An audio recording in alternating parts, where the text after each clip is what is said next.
कहाँ वो बात रह जाती है जब एक ही घर में एक पति हो और 3-4 पत्नी हो, और दूसरा आप देखिए कि एक पति और पत्नी, प्यार बढ़ता है। मैं न कुरान जानता हूँ, न इस्लाम जानता हूँ, न मैंने वेद पढ़ा है, न कुरान जब पुराण पढ़ा है, लेकिन मैं इतना जानता हूं कि किसी भी महिला को ये पसंद नहीं आता कि कोई सौतन उसके घर आए, और किसी भी पुरुष को भी ये पसंद नहीं आएगा कि उसकी पत्नी एक से ज्यादा के साथ अफेयर रखे या गलत रिश्ता रखे, या फिर पति ही क्यों ना बना के रखे। ये बात सच है कि इस देश में सिर्फ मुसलमान नहीं, कई ट्राइबल्स में भी इस तरह की परंपरा रही है, लेकिन मैं इसे परंपरा से ज्यादा कुरीति मानूंगा। बाल विवाह को भी कुछ लोग इसी तरह डिफेंड करते थे कि यह परंपरा है हमारी। वो परंपरा नहीं होती। दहेज प्रथा परंपरा नहीं होती। उसी तरह बहु विवाह परंपरा या इस्लाम नहीं हो सकता। अगर आत्मा दुखती है, किसी आपके कृत्य से अगर कुछ काम ऐसा करते हैं जो किसी को बुरा लगे या समाज के लिए वो अच्छा ना हो, तो वो परंपरा नहीं, कुरीति होती है, पहली बात। दूसरी बात, मौलाना साहब बहुत पढ़े लिखे हैं, ज़हीन इंसान हैं।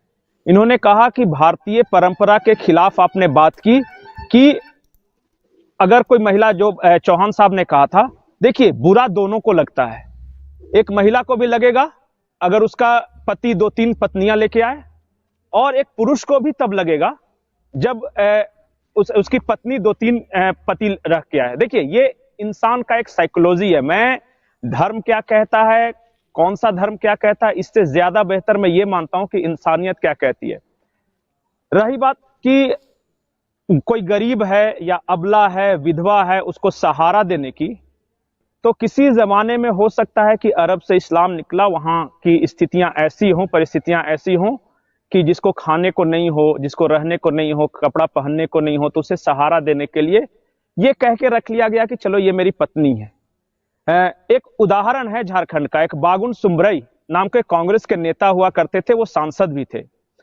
वो अपने इलाके में, ऐसी कहा जाता था कि 86 पत्नियां उन्होंने रखी थी, पर वो 86 पत्नी नहीं थी, बुजुर्ग थे जिसके पास कुछ नहीं होता था।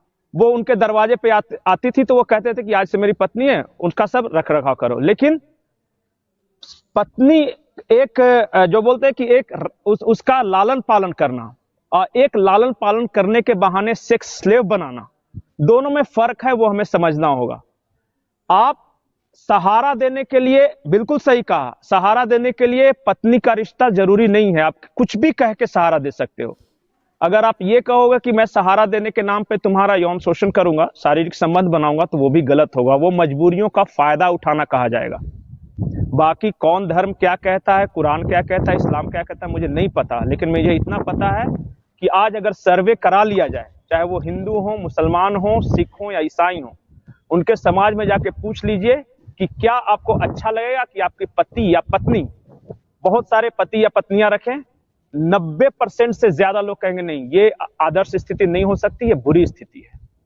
जी नम्रता। जवाद भाई, मैं माफी के साथ में इनका ही जवाब दे दूं, फिर मुझे जाना है। हाँ, दे दीजिए। जवाद भाई से माफी चाहते हुए, जवाद भाई माफी चाहते जी हुए, जी जी जी जी। देखिए मैं 2-3 बातें कहता हूं पंकज जी।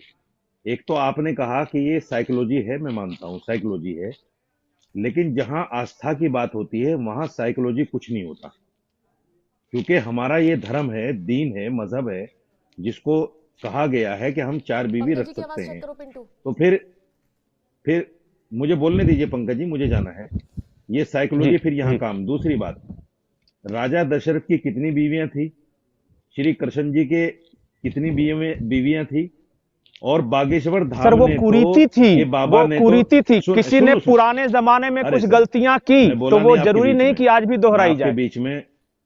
मैं आपके बीच में बोला नहीं हूं पंकज जी, आप पत्रकार हैं, सुनिए।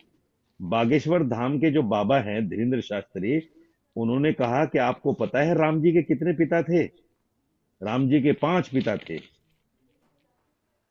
क्या कहेंगे आप इसको? सर मैं बोलूं? और पिता तुल्य नहीं, मैं बोलूं कुछ? हाँ पंकज जी। नहीं, उन्होंने नम्रता जी, उन्होंने पिता तुल्य नहीं कहा। उन्होंने बाद में उन्होंने साफ कहा है, वीडियो बड़ी वायरल है उनकी। उन्होंने कहा आपको आश्चर्य होगा ये जानकर कि राम जी के 5 पिता थे, तुल्य नहीं। तुल्य तो बहुत सारे हो सकते हैं। मैं साजिद जी कुछ बोलूं? बोलिए।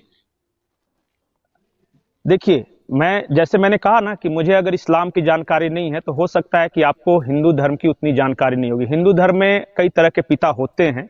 धर्म पिता एक होता है, राजपिता एक होता है, जो कोख से जन्म देने वाला जो ये बायोलॉजिकल पिता एक होता है। देखिए, हमारे यहाँ देवता और पिता, धर्म आदि वो नहीं है जो आपके यहाँ है। हमारे यहाँ जो भी धारण करने योग्य है वो धर्म है। गलत कह रहे हैं आप। धर्म का यही आप परिभाषा गलत कह रहे है। हैं। देखिए, जो पिता हम जो देवता मानते हैं ना, जो भी आपको दे सकता है, जो देता हो वो देवता है, चाहे वो सूरज हो, चांद हो, पृथ्वी हो, पेड़ हो। आप मजाक उड़ा लीजिए कि हम कई तरह के देवता पूछते हैं, पर हमारे यहाँ जो देवता का कॉन्सेप्ट है ना, आपके यहाँ अल्लाह के कॉन्सेप्ट से अलग है। आपने नहीं, किसी को भी नहीं, आपने कहा ना कि कई पिता थे, राम के कई पिता थे, तो उसका संदर्भ समझना होगा। देखिए, वन लाइन स्टेटमेंट नहीं जारी करना चाहिए बिना उसका संदर्भ समझे हुए।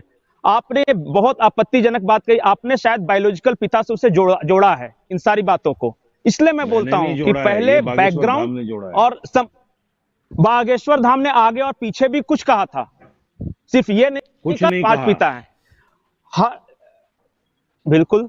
देखिए, हमारे यहाँ जो पितृतुल्य जो मानते हैं ना, पितृतुल्य जो संस्कृत में कहते हैं, वो पिता के समान बहुत सारा।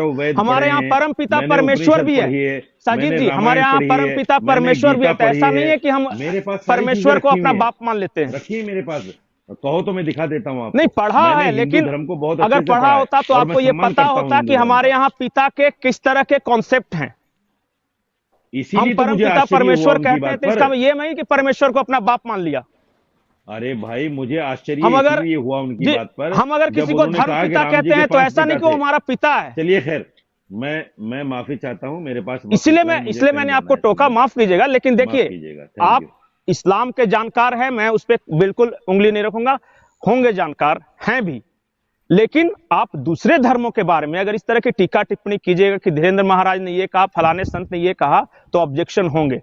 रही बात, देखिए, मैंने बार बार बोला है, एक इंसान के रूप में सोचिए कि क्या वही बात रहती है अगर कोई महिला का 3-4 पति हो, या फिर किसी एक मर्द का 3-4 पत्नियां हो। वो आदर्श स्थिति है क्या समाज के लिए?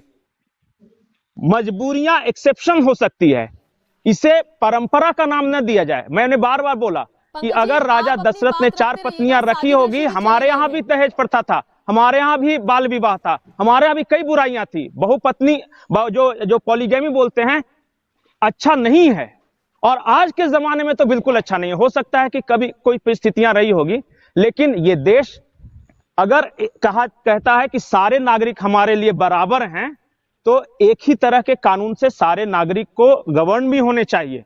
उनकी पढ़ाई कैसे हो, वो कैसे, क्या मतलब उनका न्यूट्रिशन मिले या नहीं मिले, उनका ज़हनी तौर पे उनका कैसे विकास हो, शारीरिक तौर पे कैसे विकास हो, ये सारी जिम्मेदारी सरकार की है। ऐसा नहीं है कि जो मौलाना कहेंगे वही पत्थर की लकीर है। कभी कभी सरकारें भी कुछ बात अच्छी बोल देती हैं।